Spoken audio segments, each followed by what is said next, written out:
It's kind of come full circle.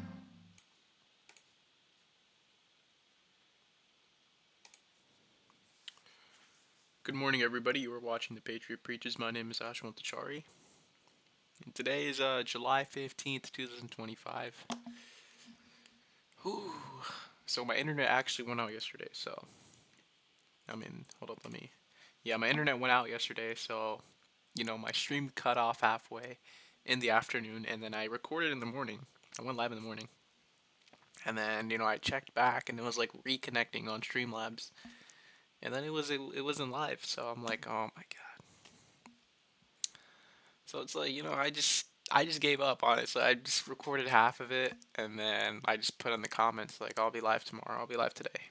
So, big news today, right? It's pretty slow.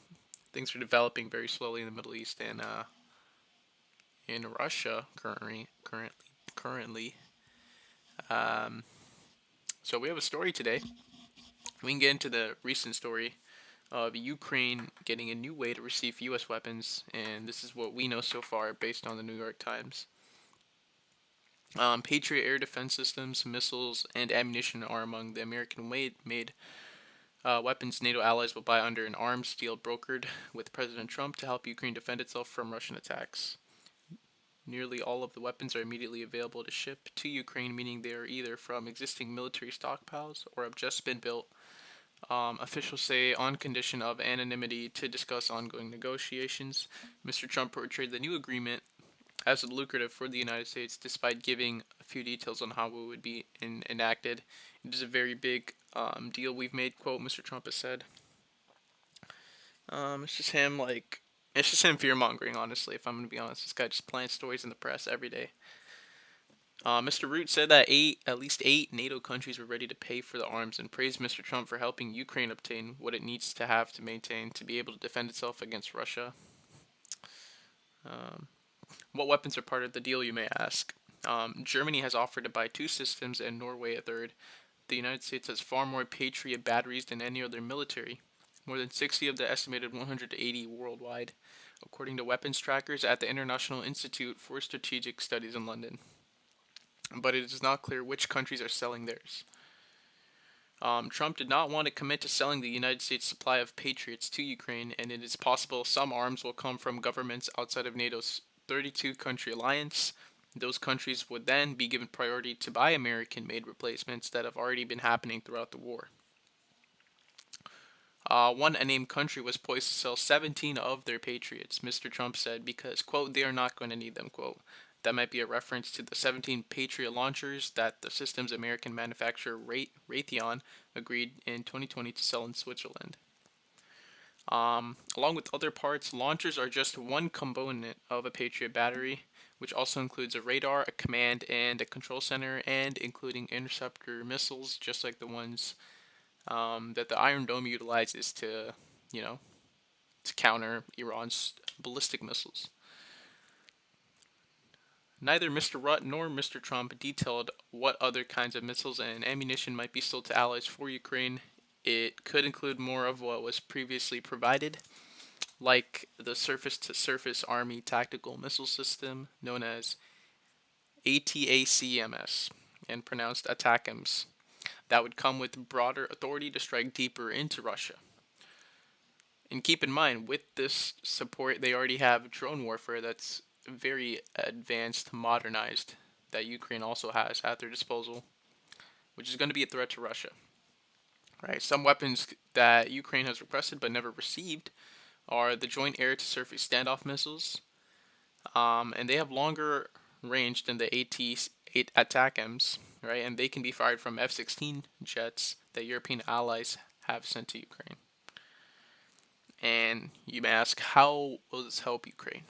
Ukraine's officials have called air defenses and Patriots in particular a single most important weapon system that they need right now. Ukraine has about 8 Patriot systems, right? 2 are being refurbished and not functioning. U.S. officials have said most are positioned around the capital in Kyiv, which has left other cities vulnerable to Russian attacks. Ukraine has other air defense systems, but only the Patriot has intercepted Russian missiles at a high percentage, right? And they can hit targets from many hundreds of miles away in just a matter of minutes. Should the Patriot systems be shipped to Ukraine immediately, as Trump has indicated, they will have a more decisive effect on the battlefield, said Tori Tausig, a NATO expert and former Pentagon official now at the Atlantic Council. Right? And you may also ask, how much money will this earn the United States? Generally, a single Patriot battery costs about $1 billion to build. And depending on the model, the interceptor missiles cost about $3.7 million, and the other JSSM missiles sell for about $1.5 million each, and the ATACMS cost $1 million, right, per missile. And this is billions of dollars worth of military equipment that is going to be purchased from the United States going to NATO, Mr. Trump said, and that's going to be quickly distributed to the battlefield. All right, and this is we're we're giving money to a cause that we are not supposed to be in. This is a psyop. We're losing money. We're in debt because of the big beautiful bill, and everything's going downhill because of these stupid alliances that we have. We have dumb alliances, and this is going to be the downfall of our country. You know, this like Israel, Ukraine, like we're getting in wars that we have nothing to do with, that we have no reason being in, and we need to focus on our own problems. We have our own problems. You know, we have our own demographic problems. We have our own, foreign lobbying problems. We literally have too many issues within our country to be going outside of our country to help others. How about we help our country first? How about we help the United States first? How about we fix what we got going on internally, then we can focus on the external. Right? And it all starts with having people in the government that actually care about America and that are American first and who are patriots and people that are competent, that will not give up. People that are just good human beings in general. We just need more good human beings in the government. So, and that's the point of evil, right? It's to make you think that there's no good in the world, when in reality, the majority of people do want what's best for the country, but they try to silence them, they ban them, they deplatform them, and they don't publicize it, right? They publicize the negative things, and every time you turn on the news, it's always something negative. It's never like the stories that get the most attention are the most negative stories. You rarely ever see a positive story on the news. Like, if we're going to be honest, you see it here and there, but it's not like you see it every day. Yeah, that's about it for this. But for the Russia Ukraine so far, right? This is updates on Russia and Ukraine. This is like 4 hours ago. So yeah, let's go to the, what do we have here? Hold up. See, I'm not wearing the suit because it's too hot. So I hate the summer, bro. It's too humid. It's like I'm in my bed, I'm sweating, dude.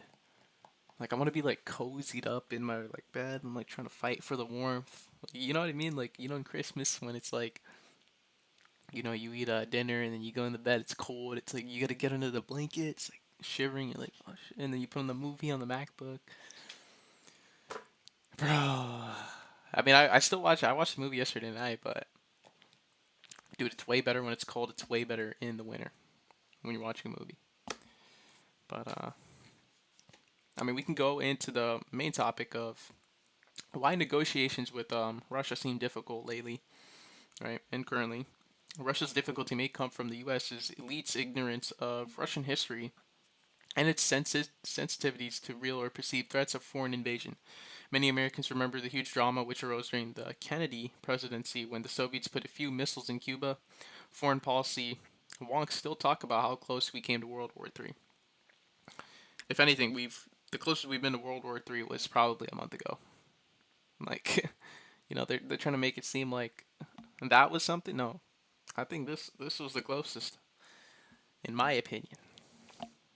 After the collapse of the Soviet Union, the U.S. political elites promised not to move NATO east into former Warsaw Pact countries. Every time another former Warsaw Pact nation was allied into NATO, the Russians complained and the West shrugged off the complaints. U.S. leaders have also spent years engaging ad nauseum in threats to weaken or break up Russia, to ruin the Russian economy, to change the Russian regime, and of course have levied decades of never-ending sanctions. This behavior has ended the trust necessary to negotiate in good faith. And some Russians were and are still wary of American motives and actions. Their fears that NATO was not strictly defensive were vindicated during the 1933 and 1995 Operation Deny Flight, 1995 Operation Deliberate Force, and in 1999 when the Clinton admin used NATO to bomb former parts of Yugoslavia.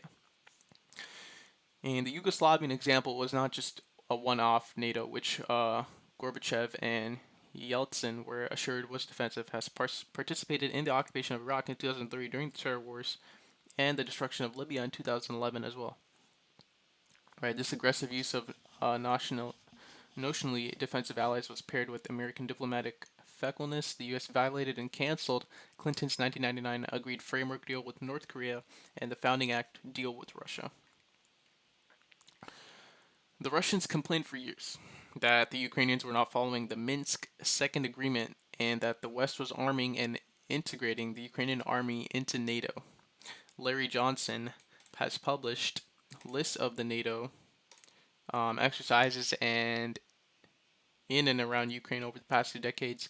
In 2023, Angela Merkel, who was a lead participant in the Minsk negotiations, admitted that they were buying time to strengthen the Ukraine military to fight Russia. This is a major reason that Russia refuses to be fooled by another ceasefire agreement.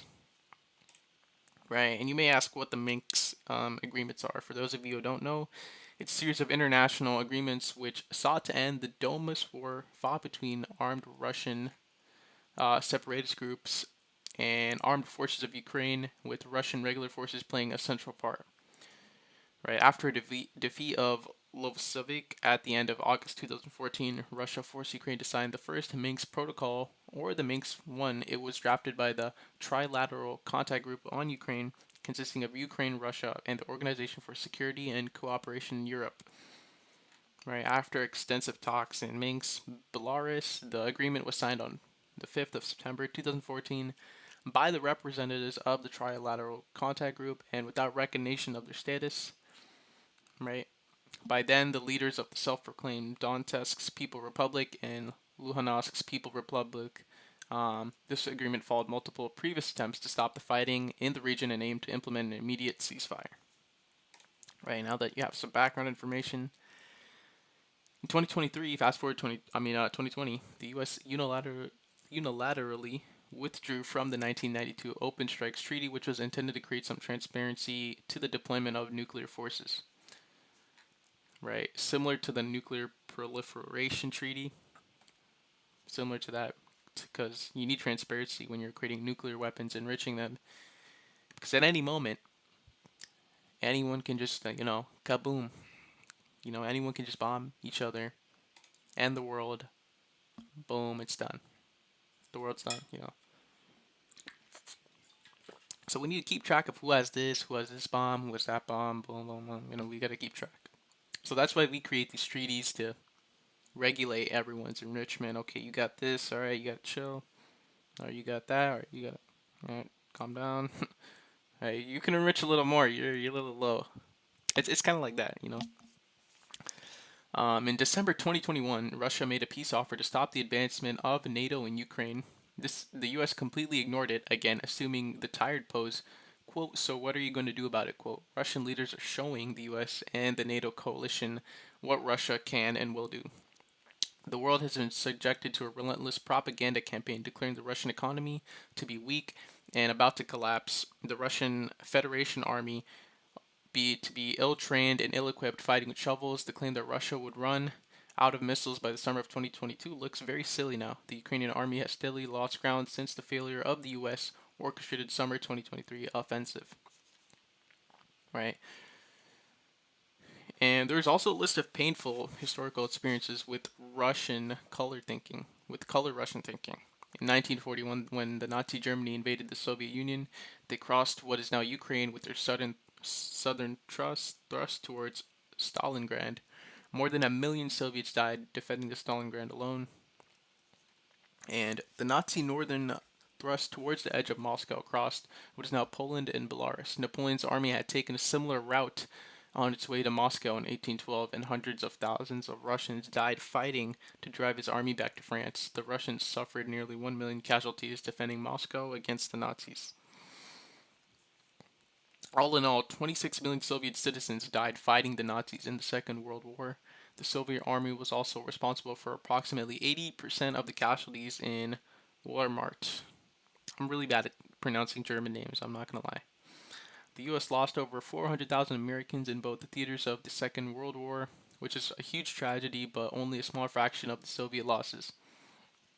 Right, the impact that the horrific historical experience has had on the Russian psyche is incomprehensible to Americans. Americans still look with horror at the deaths of 3,000 citizens killed on September 11, 2001, and in the 1941 Pearl Harbor attacks. The Soviet World War losses and suffering were many times greater than all of the U.S. losses in all of our wars during the entirety of our 250-year history. The existence of offensive troops and weapons in Ukraine and Poland represent a real threat to the Russians. It is a visceral fear from a bitter history of invasion, especially the Nazi invasion in 1941 and the monstrous suffering they experienced during the war.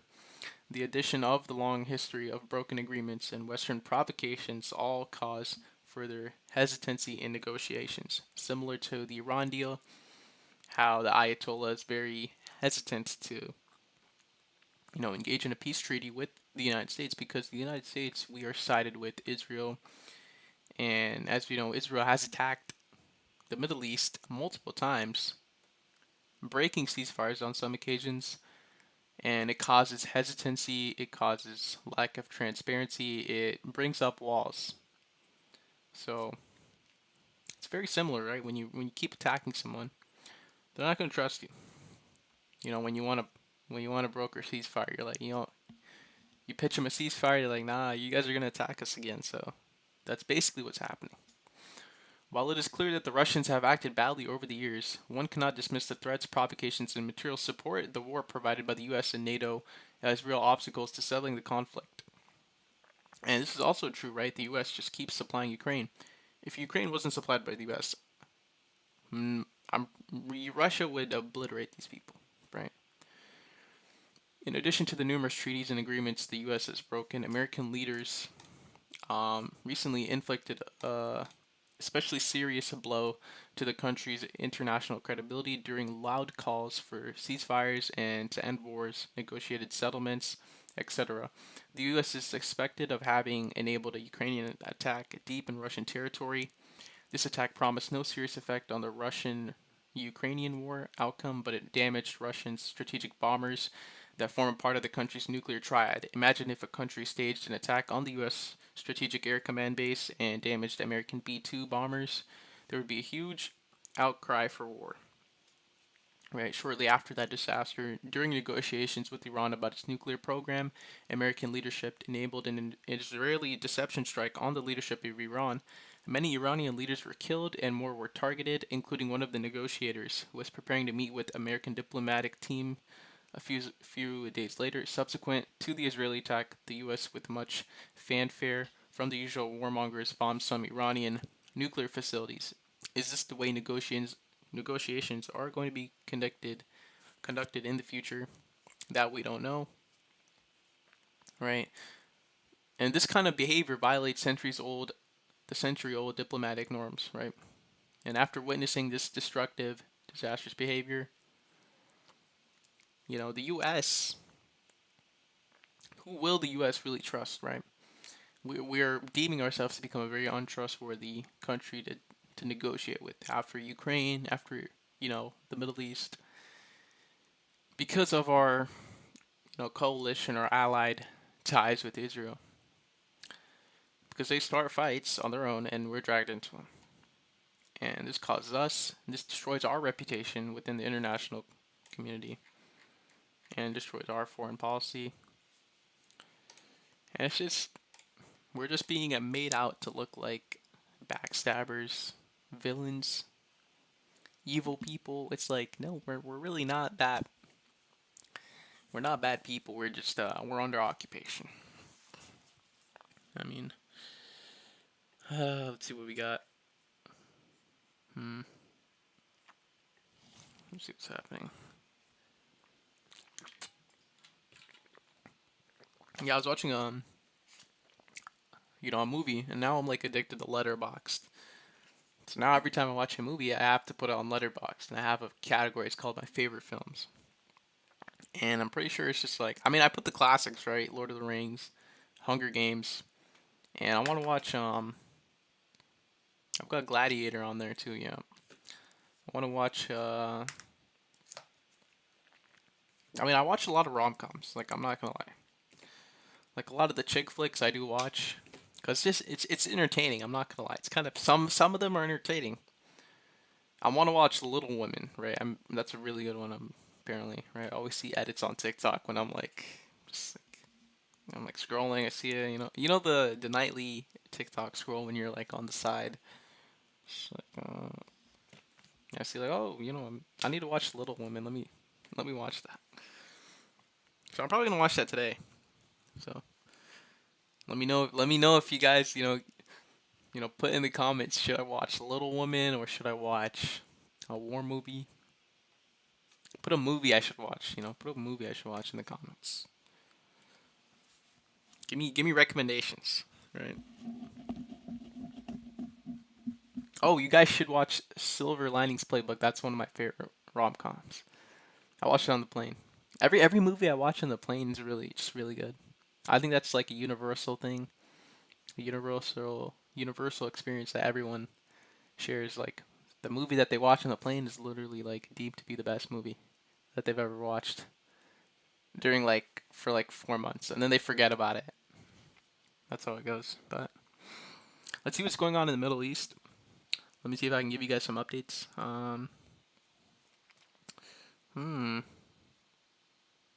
Okay. So Israel stages a rare attack on Syrian government forces.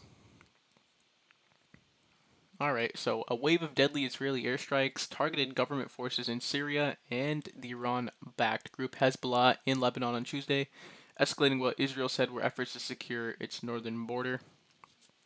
The strikes in Syria were a rare attack on forces of the new government, which is led by an Islamist former rebels who toppled the dictator Bashar al-Assad in December. Since the fall of the Assad regime, Israel has launched hundreds of airstrikes in Syria and deployed forces across the demilitarized buffer zone between the two countries. But it has seldom attacked the government's military, and the two countries recently opened diplomatic contacts to try to lower tensions and conflicts between them. The Syrian government condemned the Israeli attack, and it said that it was aimed at undermining the country's stability. It said a number of its forces had been killed, as had civilians. Dozens of people have been killed this week in violence that erupted in the southern province of Sweda, triggered by a series of kidnappings involving Syria's Druze minority and pro-government Bedouin tribal troops. Right, the Syrian government said it had sent forces on Monday to try to calm the violence in Ceuta, the Syrian Druze heartland, but those forces became embroiled in clashes with local Druze fighters, leading Israel to respond with 2 straight days of airstrikes on government fighters. Both Israel and Syria have sizable Druze minorities, and in Israel, Druze serve in the national military. Israel leaders have offered to protect Syrian Druze should they come under attack during the country's post-Assad transition. And Suda's province is home to an array of Druze militias, many of which have resisted efforts to integrate into the new national armed forces.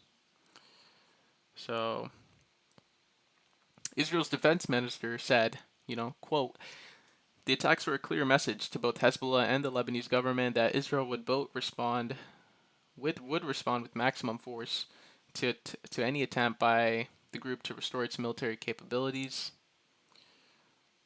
Israel had said it will keep up the attacks and hold on to the positions in southern Lebanon because Hezbollah still maintains an armed presence in the area. So this is this is like a stalemate. It's like a draw, stalemate right now. They're both on their sides, stalemate. Lebanese authorities say Israeli strikes are frequently conducted without prior coordination, with the U.S.-led ceasefire monitoring committee, which is supposed to mediate consultations between the sides on sites that could potentially be targeted for attack. The Lebanese military did not receive any request from Israel on Tuesday to inspect the facilities that were targeted before the attack, according to a senior Lebanese security official who spoke on condition of anonymity to discuss sensitive military matters. The Lebanese military has warned that it may suspend cooperation with the U.S.-backed mechanism if such unilateral actions continue. And this goes back to the fact that Israel just carries out strikes without our permission, and it's causing us and is literally destroying our reputation within the international community, international policy. People are just going to turn on us, and they will side with China, our rival, and they will destroy us in the future. This is what's going to happen, right? Israel is trying to build enemies with us, and then they're just going to, I don't know, they're going to suck us dry. I mean, I'm pretty sure Benjamin Netanyahu said that. They're going to suck us dry, dude. Let's see. Oh, God. What else we got?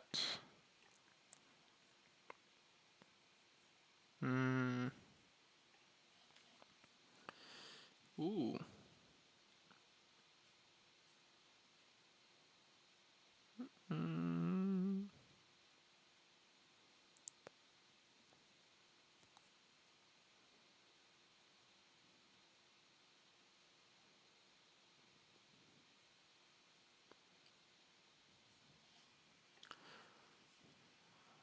Okay. I mean, yeah. There's multiple stories I'm seeing. It's just children killed in Israeli strike. Dozens killed in sectarian clashes in Syria. I think this is what we're talking about, the Druze. Yeah. Province of Sweden, Sunday. Ooh. I think more than 50 dead. Yeah, more than 50 have been killed in the second day of the sectarian violence in Syria between the Druze religious group and then the Bedouin groups. Right, and this is like going back. This is about the difficulty of the new government led by President Ahmed al-Shara has had in asserting control over the country since ousting the regime of Bashar al-Assad in December. The Druze militias have resisted efforts by the government to unify all armed groups under in its authority. In the clashes that began on Sunday, more than 150 people were injured, said a local health official who declined to be named because of the sensitivity of the situation. More than 2 children were among the dead, according to the Syrian Observatory for Human Rights, a Britain-based monitoring group. All right.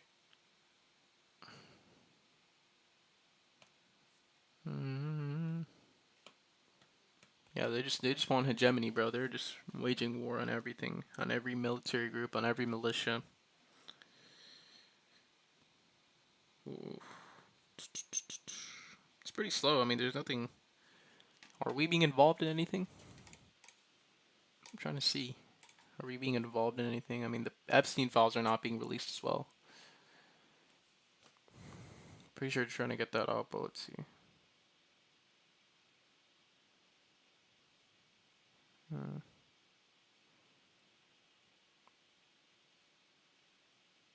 Nope. Prime Minister Benjamin Netanyahu. Oh, that was a video.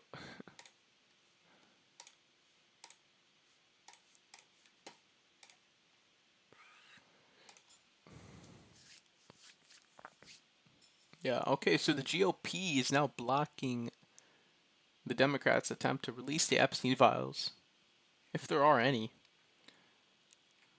Okay. So the House of Republicans on Tuesday. Can I not read the files? Can I not read this? Do I have to pay for Axios?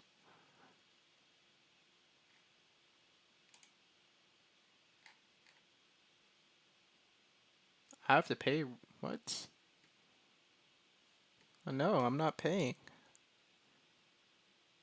How do I get it for free? Dude. Dude, let me read this. No, I don't want.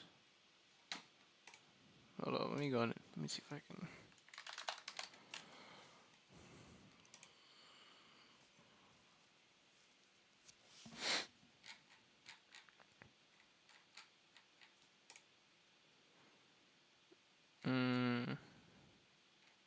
Okay. Alright, there we go. I had to go in an incognito tab, and then I could get it for free. But the House of Republicans on Tuesday voted down another Bro, see, it went away. When I was talking, it went away. How can I get this, bro? I don't know what to do. Oh my god. Okay, let me find this somewhere else.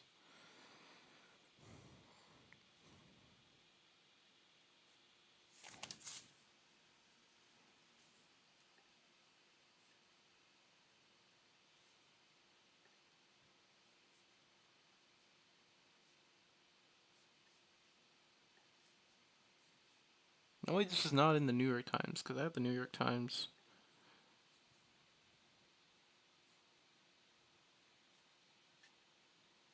Okay. Okay, we have something here. So they have a whole summary thing. They're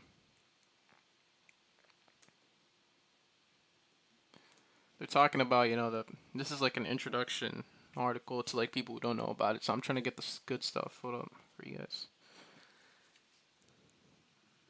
Okay, so maybe some of you guys don't know the relationship with Trump and Epstein, so we could talk about that if we want. Dude, okay. Okay. So contrary to what Mr. Musk suggested, right? Remember how he said he tried to out Trump by saying he was in the Epstein files, which he probably might be, but merely being mentioned in the FBI file is not itself incriminating.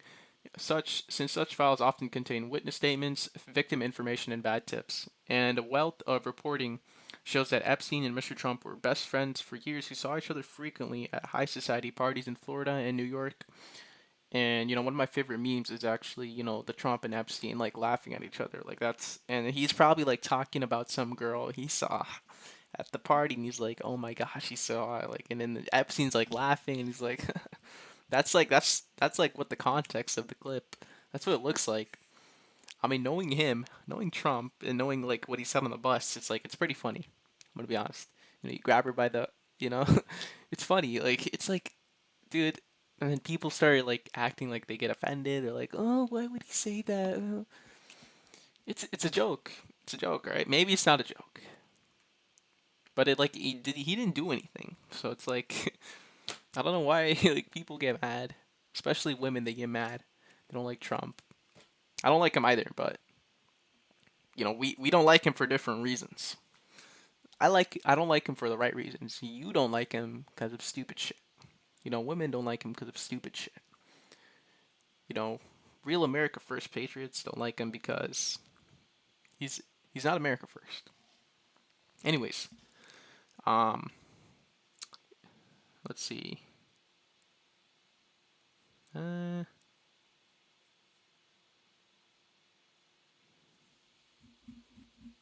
I mean, hold on, bro. This is just like a back. Hold up, bro.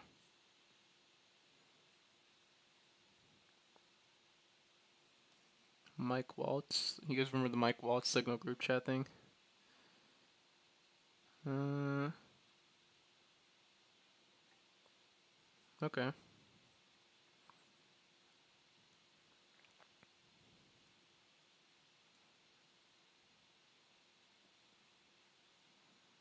Okay, so this is what Majority Taylor Greene is saying about, Trump's presidency, how what she's criticizing about him, right? So I'm gonna read this. This is a quote. It's a full reversal on what was all said beforehand, and people are just not willing to accept it. Ms. Green said in an interview after the Justice Department said no further disclosures would be appropriate or warranted when it came to the disgraced uh, financier who died in prison in 2019 while awaiting trial on sex trafficking charges. And we're seeing everyone on MAGA. The mainstream MAGA supporters are starting to wake up. That's pretty good. Right, these guys are burning the hats I saw on IG Reels. That's funny. It was the latest flash of frustration with Mr. Trump hard right within the Mr. Trump hard right faction on Capitol Hill after a 6-month honeymoon in which a fractious Republican Party has remained mostly united by unblinking allegiance to the president. There are now signs of a potential fraying of Mr. Trump's political coalition, and he said on Truth Social he's getting kind of sad. He's getting kind of mad that people are not siding with him anymore. He said, "Oh, come on, what are we doing? Like, what's happening, guys? Like, why are you guys? It was in that rhetoric, that same tone. He's like, why are you guys leaving me? Come on, come back." And then like it's like everyone's just burning the MAGA hats on Instagram reels, and it's like everyone's like, all the mainstream Trumpies are like, fuck Trump. I think he has goodwill, but he's just like somebody has him on a chain, and we know who them boys have him on a chain. They have him on a chain. I don't know. He's just surrounded by people like JD Vance. He's surrounded by these technocrats. These people who are like fans of Lord of the Rings. You have Peter Thiel. This guy wants to control our country, maybe even the world. He was asked in an interview, "Do you want the human race to survive?" This guy hesitated. He's like, that tells you all you need to know about the GOP and the people that they surround themselves with. Trump is just around a bunch of people who do not care about him, literally. In the past few weeks, Ms. Green and other right-wing Republicans have criticized the administration's bellicose stance on Iran. These guys are way too late. These guys are way too late. And, people want to say Tucker Carlson, Candace Owens. Yeah, they're our guys. No, they're not. They're the Matrix agents that are being deployed to distract you. That grift, like Charlie Kirk, they grift. They switch positions. I asked him, where are the Epstein files? When he came to my school. This guy said, yeah, we need to get them out, man. Yeah. We need to get those out immediately, man. And then he's saying in a video, like, yeah, man, I'm just going to trust Trump, bro. Like, nah, we don't. Let's just not talk about it anymore, bro. Let's not talk about it, dude. Let's not talk about it, man. I've been vindicated, man. These guys were booing me at the rally, at the TPUSA. They were booing me. They call me anti-Semitic. I didn't say anything bad about Jews. I just asked a question, and I got a lot of hate. It's like, all right. It's like, all right, bro. I'm pretty sure I was like the only brown. It was kind of funny because I'm like the only brown guy, and like everyone else is white. By me, they have like their MAGA hats. I'm like, people probably thought I was like a liberal. I got labeled as a Palestinian on the Zionist people's videos. The Zionists, the Jews, their videos. And the problem with, like, you could say Zionist. I say Zionist because I'm trying to be nice, but the Jews do act in a very coordinated group, right? They are very coordinated. They operate on a group level on level of allegiance to their country. So saying just Zionists, right? There's some good Jews, but I'm saying as a collective, as a whole, they only care about Israel, right? Most of them, and there are very few that do or have allegiance to the country America, which they're from. And I'm not talking about that. I'm talking about the people who do not have allegiance to America. Yeah, it's just them getting mad. Literally, the files are not coming out.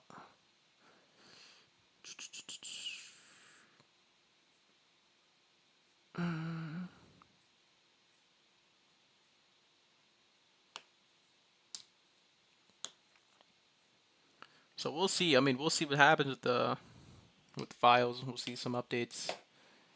Right? GOP is literally blocking the Democrats' attempt to release the Epstein files again. I think this happened today. So I mean, we'll see if anything develops this week. I have family coming over today, so I think I'll try to go live. I'll try to go live tomorrow if I can. If I can't, I'll try to get one day in. I'll try to get Friday, Thursday, or tomorrow in. And yeah. Thank you. If you guys watched the VOD, thank you. I really do appreciate it. I'll get a banner up. I have a stupid orange like banner on my YouTube, and I'll fix that. Right, I'll fix that later. I need to edit it.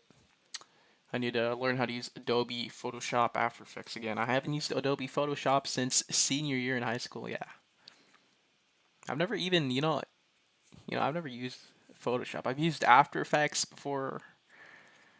That one class I took, I've used After Effects, Premiere Pro. I've never used Photoshop, so I might have to learn how to use it again. I was pretty good at using it. I'm not gonna lie, I was pretty good. At that, but yeah, thank you guys for watching. Like, subscribe. If you don't subscribe, like, how am I gonna? I'm kidding. I'm not forcing anyone to do anything. I just hope you guys watch it and you guys learn something. I just want to teach you guys. I want to make everyone aware. I'm on YouTube. I don't think anyone else is doing this on YouTube other than Myron. So yeah, hopefully you guys are getting more aware of what's going on. It's all a big show, but like you should be aware of what's going on. All right. So we know what to look out for, how to stop this. Yeah, we need to sever ties. So 2028, we're gonna win. We're gonna win 2028. Something will happen. It's not nothing never happens. It's something will happen. So thank you for watching.